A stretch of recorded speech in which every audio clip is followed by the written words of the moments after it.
Hey everyone, and welcome back. Today we're covering the balance changes from this year's Season 4 patch and explaining how much they affect the meta. We have quite a bit to cover, so let's get right into it. Starting with the Krig 6, this has received yet another nerf. This time the Shrimp Grip Tape will only reduce ADS time by 39 milliseconds instead of the old 65 milliseconds.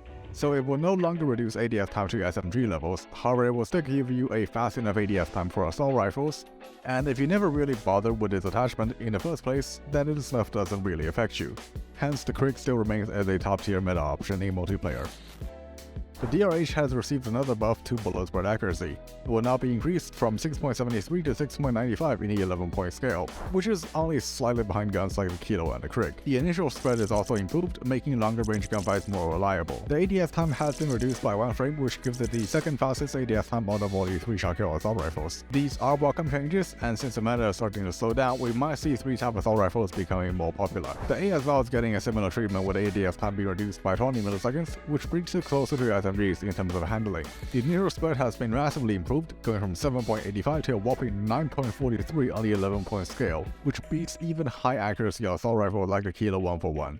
Although you won't be able to make much out of it due to the slow bullet velocity. The ASL will be slightly more competitive this season, however still outclassed by the more versatile submachine guns. The M13 is receiving changes to some of its attachments. The heavy long barrel now increases ADS time. The heavy long barrel now increases bullet speed by 35%. This will make main AR builds more reliable as the hit registration will feel much more consistent.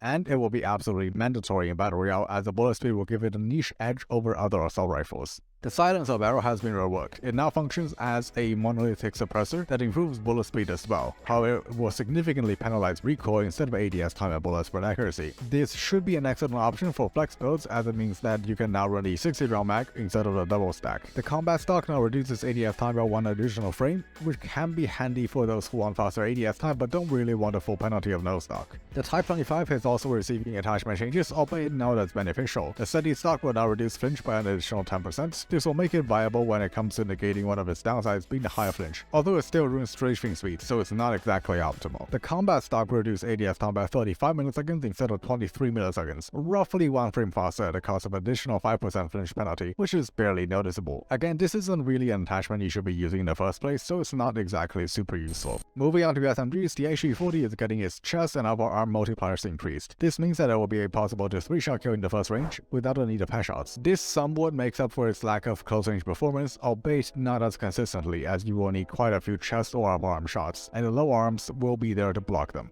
The Cordite's damage in the second range has been increased by 1, while its first range is getting a slight increase of 2 meters. This, along with the increased lower arm multipliers, means that can potentially 4-shot kill up to 18 meters, which is very similar to the CBR4. The headshot multiplier is also getting buffed to 1.4 times, which makes headshots very rewarding at most ranges. This makes the Cordite a solid choice for a more versatile SMG, although the flinch and initial recoil can still be problematic. The Razorback's new damage profile makes it possible to achieve 4-shot kills up to 28 meters by landing 2 chest or lower arm shots, and it will never require more than 5 shots to kill at max ranges, assuming you don't get less shots. Headshots now deal 1.3x damage, which means that it can achieve a 3-shot kill of 173 milliseconds by landing 1 headshot and 1 chest or lower arm shot. This makes a Razorback a great peacekeeper alternative with better recoil at a cost of worse reload time. The PDW57 has received a range increase and first hit ranges of 2 meters, and it now has a 1.1 times multiplier to the lower arms. This means that you can achieve a 4-shot kill up to 18 meters if you can land 2 lower arm or chest shots, which can be boosted up to 26 meters. Similar to the Razorback, it will be much more competitive, however it will still suffer from a slow reload time and the inability to build for good ADS speed. The PBS H41 will be much more consistent when it comes to getting 4-shot kill in the first 2 ranges, thanks to the buffing base damage. The sprint to fire time is also being reduced by 15 milliseconds, which eliminates one of its key downsides.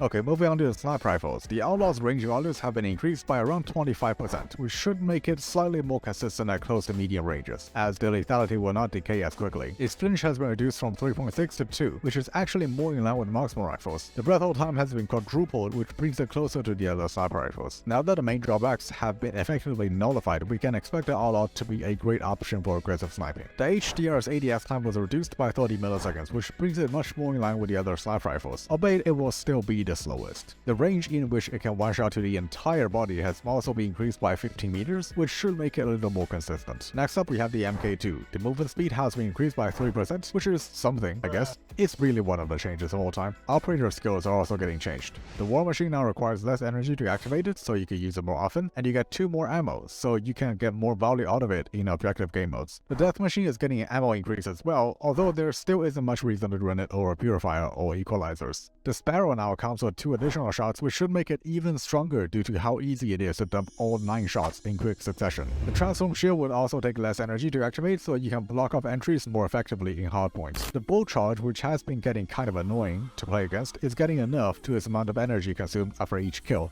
so it won't last as long as before, but it still retains most of the effectiveness, so it's still really strong and mostly annoying. Now, moving on to Battle Royale, the footstep detection buff for the tracker classes has been increased noticeably to 50% base and 80% when upgraded, making it easier to detect enemies and pinpoint their location. The duration of a speed boost from using the skill of disrupting classes has been reduced to 4 seconds base and 7 seconds when upgraded. This will affect classes like Trickster and Rewind the most, as they benefited the most from the passive. Rewind would now have only 1 charge when upgraded instead of 2, and upgrading it would no longer reduce the cooldown. This makes it far less spammable, especially in the early game where you are stuck with only 1 charge. Upgrading the Ravager Launcher will now increase the missile damage to 35, making each barrage more lethal. This, along with the missile velocity buff, will make it very strong for squads where the damage support comes in handy. And that should cover everything from this season's patch. Let us know in the comments what you think about these changes. If you find this video helpful, be sure to leave a like and subscribe, as we'll be covering the 2 new weapons of the season very soon.